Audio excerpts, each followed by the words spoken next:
ආයුබෝවන් Shan Lanka traders and Tech Solutions official YouTube channel එකට ඔයාලා හැම කෙනෙක්ම සාදරයෙන් පිළිගන්නවා. EC20 H9C dual lens camera එකක් නිවැරදිව සෙටප් කරගන්නේ කොහොමද කියලා අපි අද වීඩියෝ එකෙන් කතා කරමු. ඔයා අපේ YouTube channel එකත් එක්ක දිගටම එකතු වෙලා හිටපු කෙනෙක් නම් ඔයාට හිතෙන්න පුළුවන් මම EC20 කැමරා ගැන ටිකක් වැඩිපුර කතා කරනවා කියලා.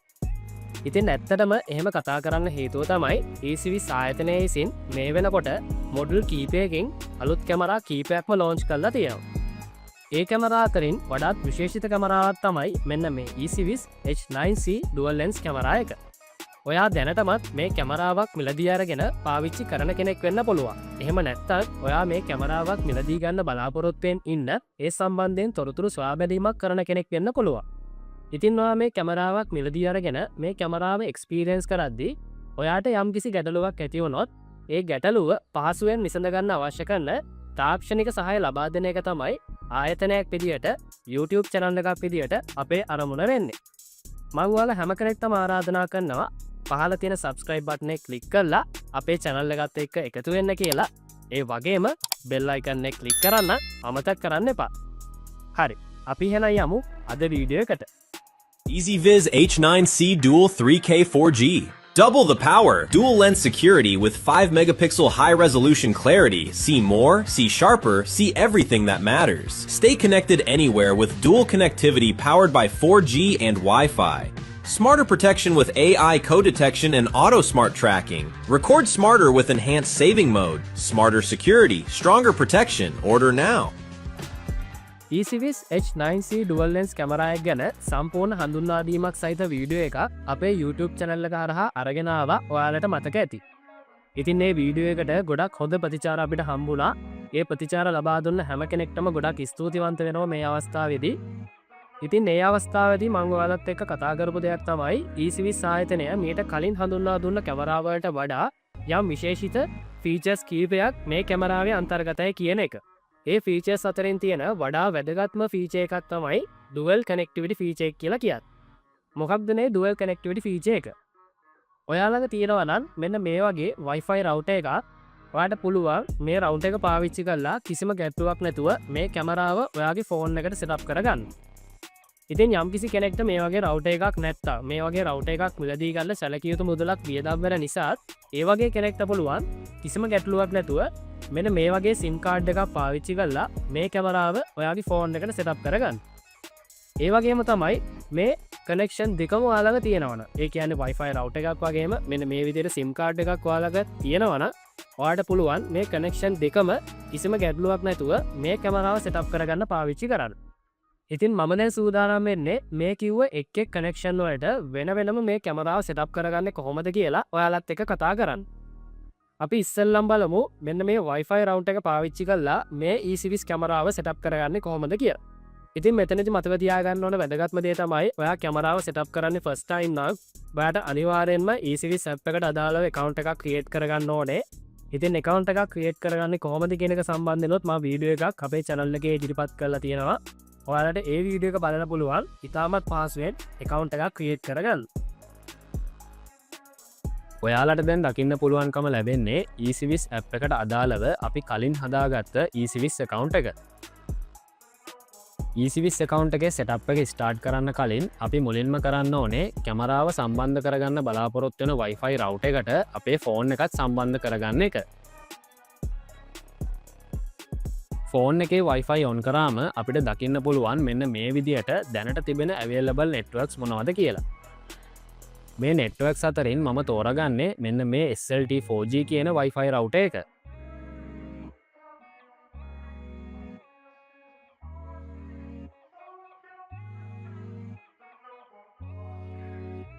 Wi-Fi router එකට අදාළව තියෙන Wi-Fi password එක පාවිච්චි කරලා අපිට පුළුවන් මෙන්න මේ විදියට අපේ ෆෝන් එක Wi-Fi router එකට connect කරගන්න.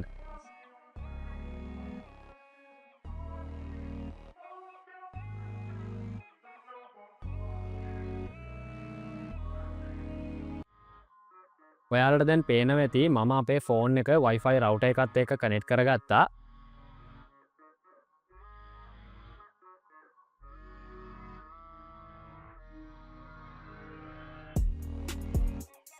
අපි දැන් ඊළඟට ECVS app එකට යමු.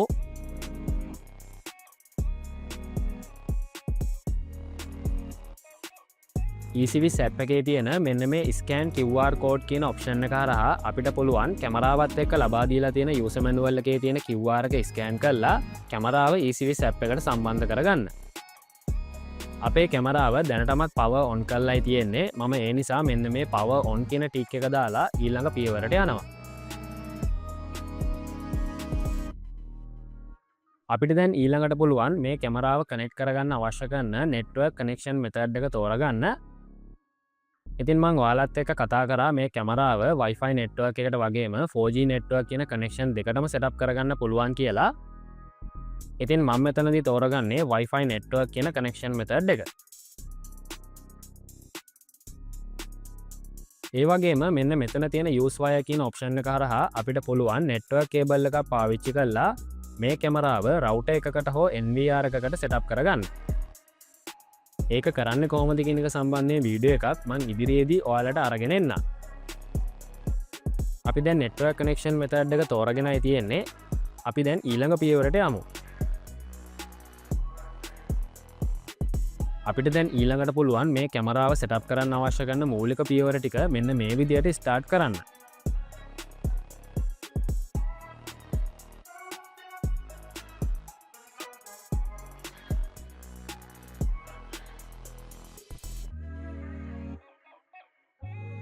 මම දැන් ඊළඟට මෙන්න මේ විදිහට කැමරාව කනෙක්ට් කරගන්නවා.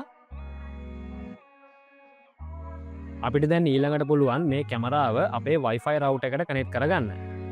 ඉතින් මෙතනදිත් මම කලින් කිව්වා වගේම SLT 4G router එක තමයි මම තෝරගන්නේ. අපි දැන් ඊළඟට Wi-Fi router එකේ තියෙන Wi-Fi password එක පාවිච්චි කරලා කැමරාව ECVS app එකට setup කරගමු.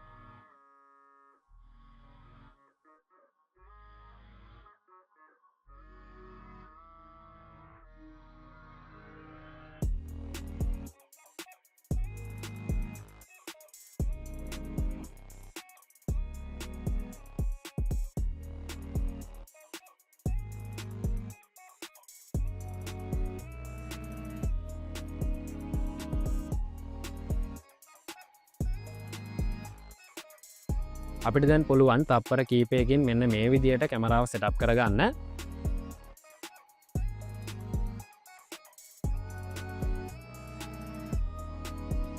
අපිට දැන් ඊළඟට දකින්න පුළුවන් මෙන්න මේ network settings කියන option එකට ආවහම Wi-Fi network කියන option එක දැනට enable කරලා තියෙනවා. ඒ වගේම ඊට පහලින් අපි connect කරලා තියෙන Wi-Fi router එකේ SSID එක මෙන්න මේ විදිහට අපිට බලා ගන්න පුළුවන්.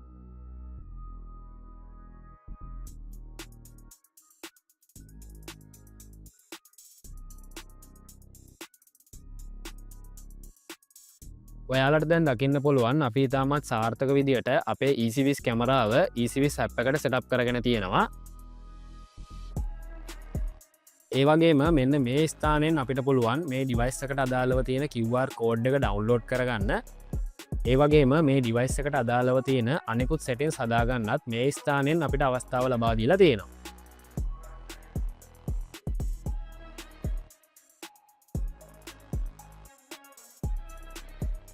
අපිට අවශ්‍ය නම් මෙන්න මේ විදිහට මේ කැමරාවට අදාළව තියෙන time zone එකත් මෙන්න මේ විදිහට වෙනස් කරගන්න පුළුවන්.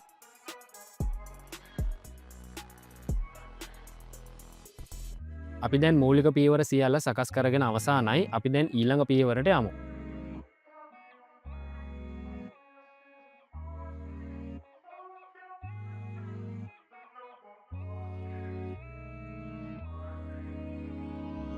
අපිට අවශ්‍ය නම් කැමරාවේ ආරක්ෂාව වෙනුවෙන් මෙන්න මේ විදිහට encryption password එක වෙනස් කරගන්න පුළුවන්.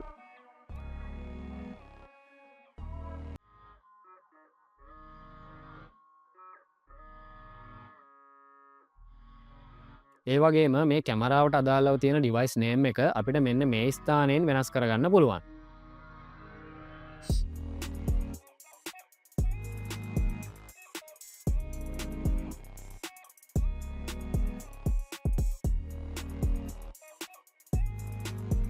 අපි දැන් ඉතාමත් සාර්ථක විදියට Wi-Fi connection එක පාවිච්චි කරලා අපේ ECVS කැමරාව setup කරගෙන අවසන්.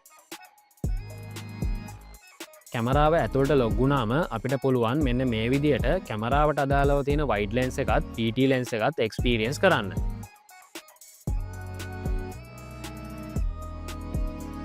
මම දැන් ඊළඟට අපේ ෆෝන් එකේ Wi-Fi කනෙක්ෂන් එක ඩිස්කනෙක්ට් කරනවා. අපි බලමු 4G කනෙක්ෂන් එක හරහා මේ කැමරාව ක්‍රියාත්මක වෙන්නේ කොහොමද කියලා. ඉතින් මෙතනදී අපි කැමරාව සෙටප් කරගෙන තියෙන Wi-Fi කනෙක්ෂන් එක හරහා වගේම අපි දැන් වීඩියෝ එක බලන්නේ අපේ ෆෝන් එකේ තියෙන 4G කනෙක්ෂන් එක හරහා. ඒ නිසා අපිට දැන් පුළුවන් රවුටර් එකේ කවරේජ් ඒරියා එකෙන් බැහැර ස්ථානයක සිට වුණත් අපේ E20 කැමරාව එක්ස්පීරියන්ස් කරන්න.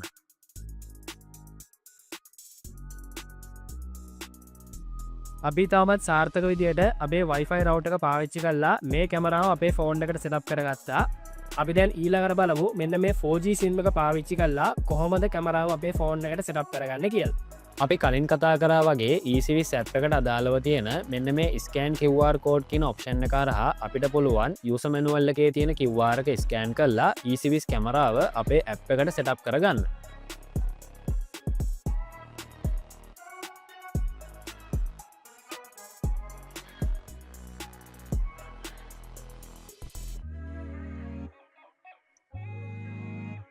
අපි කලින් කතා කරා වගේ සාමාන්‍ය පියවර කීපයකින් අපිට පුළුවන් 4G කනෙක්ෂන් එක පාවිච්චි කරලා E20 කැමරාව E20 app එකට හරිම පහසුවෙන් සෙටප් කරගන්න.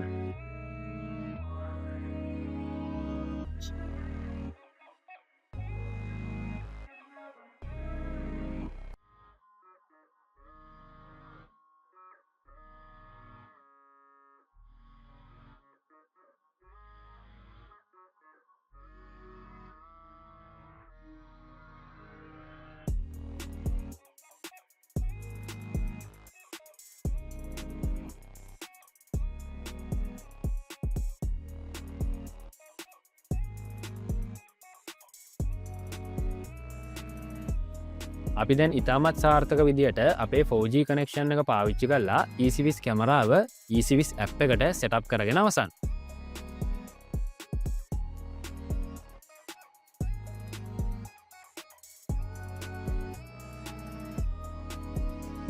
අපිට දැන් ඊළඟට පුළුවන් මෙන්න මේ කැමරාවට අදාළව තියෙන වයිඩ් ලෙන්ස් එකත් PT ලෙන්ස් එකත් මෙන්න මේ විදිහට එක්ස්පීරියන්ස් කරන්න. අපි දැන් ඊළඟට මේ කැමරාවට අදාළ නෙට්වර්ක් සෙටින්ග්ස් වලට යමු. නෙට්වර්ක් සෙටින්ග්ස් කියන ඔප්ෂන් එකට ආවහම ඔයාලට දකින්න පුළුවන් මෙන්න මේ විදියට 4G නෙට්වර්ක් කියන ඔප්ෂන් එකත් එක්ක කැමරාව සෙටප් වෙලා තියෙනවා.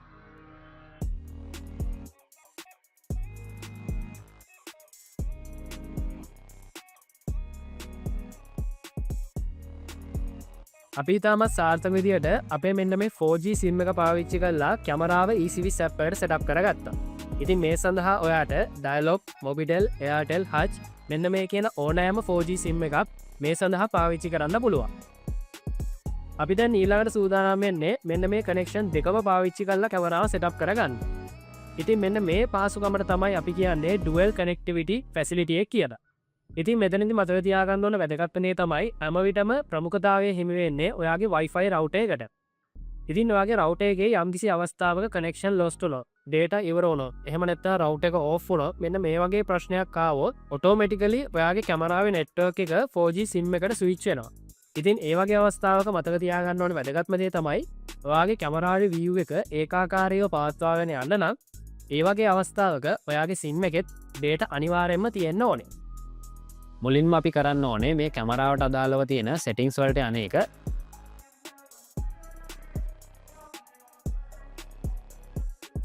ඊළඟට අපි කැමරාවට අදාළව තියෙන නෙට්වර්ක් සෙටින්ග්ස් කියන ඔප්ෂන් එකට යමු.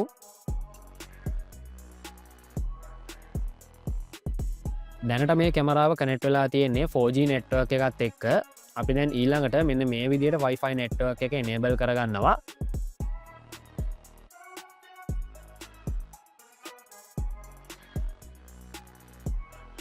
ඊළඟට අපිට පුළුවන් අපි කනෙක්ට් කරගන්න බලාපොරොත්තු වෙන Wi-Fi router එක මේ කැමරාවට සෙටප් කරගන්න. ඉතින් අපි කලින් කතා කරා වගේ මෙන්න මේ SLT 4G router එක තමයි මම තෝරගන්නේ. අපිට දැන් පුළුවන් මේ router එකට අදාළව තියෙන Wi-Fi password එක පාවිච්චි කරලා කැමරාව Wi-Fi router එකත් එක්ක සෙටප් කරගන්න.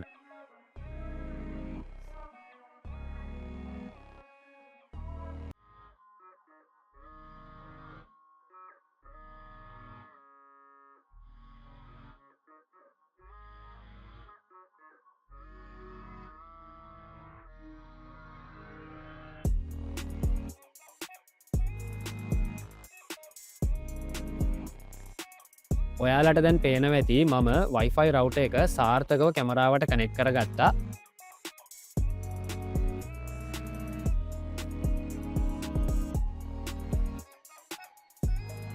ඉතින් මෙන්න මේ ඔප්ෂන් එකට තමයි අපි ඩුවල් කනෙක්ටිවිටි ෆීචර් එක කියලා කියන්නේ. ඉතින් ඔයාලට දැන් පේනවා ඇති 4G නෙට්වර්ක් එක වගේම Wi-Fi නෙට්වර්ක් කියන කනෙක්ෂන් දෙකටම කැමරාව සෙටප් කරලායි තියෙන්නේ. ඉතින් මම කලින් කිව්වා වගේ කැමරාව ඩුවල් කනෙක්ටිවිටි ඔප්ෂන් එකට සෙටප් කරලා තිබ්බොත් හැම වෙලේම ප්‍රමුඛතාවයේ හිමි වෙන්නේ කැමරාව සෙටප් කරලා තියෙන Wi-Fi රවුටර් එකට.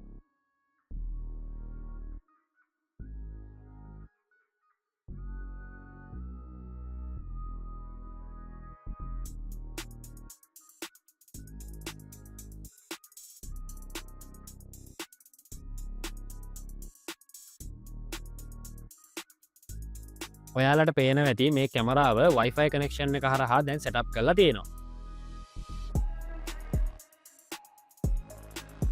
මම දැන් ඊළඟට සූදානම් වෙන්නේ මේ කැමරාව ඇත්තටම ඩුවල් කනෙක්ටිවිටි ඔප්ෂන් එකට සපෝට් කරනවද නැද්ද කියන එක සම්බන්ධයෙන් සොයා බැලීමක් කරන්න.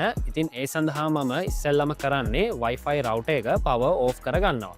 අපි බලමු Wi-Fi රවුටර් එක power off කරගත්තාම automatically මේ කැමරාව 4G network එකට switch වෙනවද කියලා.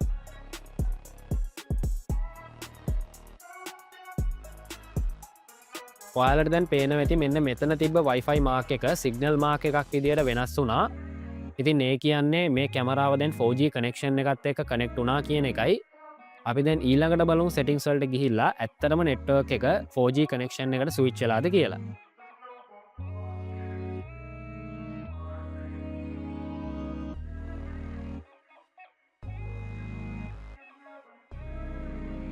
ඔයාලට දැන් පේනවා ඇති Wi-Fi network එක not connected කියලා සඳහන් කරලා තියෙනවා. ඒ වගේම 4G network කියන එක in use විදියට සඳහන් කරලා තියෙනවා.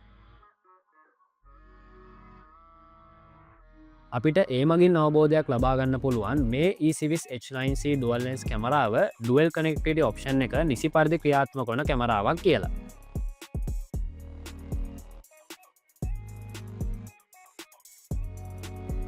මම දැන් ඊළඟට නැවත වතාවක් අපේ Wi-Fi රවුටර් එක power on කරගන්නවා. අපි බලමු ඊළඟට මේක නැවතත් Wi-Fi කනෙක්ෂන් එකට ස්විච් වෙන්නේ කොහොමද කියලා.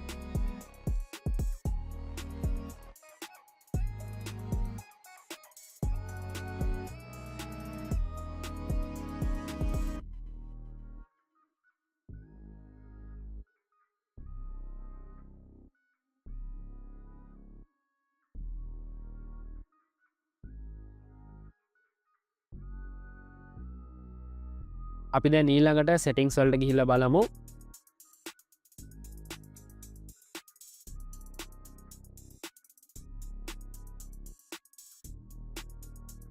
ඔයාලට දැන් පේනවා ඇති Wi-Fi network එක නැවත වරක් in use විදියට සඳහන් වෙලා තියෙනවා.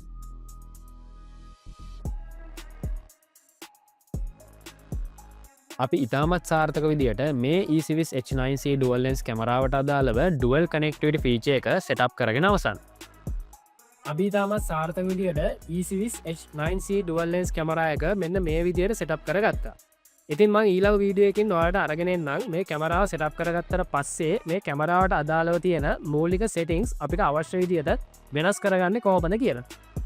ඉතින් අද වීඩියෝ එක සම්බන්ධයෙන් ඔයාගේ යම්කිසි අදහසක් තියෙනවා නම් පල්ලෙහා තියෙන comment section එකේ comment එකක් දාන්නත් අමතක කරන්න එපා. ඒ වගේම මේ කැමරාවක් ඔයා මිලදී අරගෙන ඉන්නවා නම් මේ සම්බන්ධයෙන් ඔයාට යම්කිසි තාක්ෂණික සහායක් අවශ්‍යයි නම් ඔයාට පුළුවන් පහලින් දැක්ක මෙන්න මේ ජංගම දුරකථන අංකය හරහා ඕනෑම අවස්ථාවක අපිව සම්බන්ධ කරගන්න. ඒ වගේම මේ කැමරාවක් මිලදී කරනවා බලාපොරොත්තු වෙමින් ඉන්නවා නම් ඒ සඳහාත් ඔයාට පුළුවන් ඕනෑම අවස්ථාවක අපේ ආයතනය සම්බන්ධ කරගන්න. මම දැන් සූදානම් වෙන්නේ අද වීඩියෝ එකෙන් මෙන්න මේ විදිහට සමුගන්න. ඉතින් මේ වගේ තවත් වැදගත් වීඩියෝ එකකින් ඔයාලව නැවතත් හමු වීමේ බලාපොරොත්තුවෙන් මම සමුගන්නවා. ඔයාලා හැම කෙනෙක්ටම සුබ දවසක්.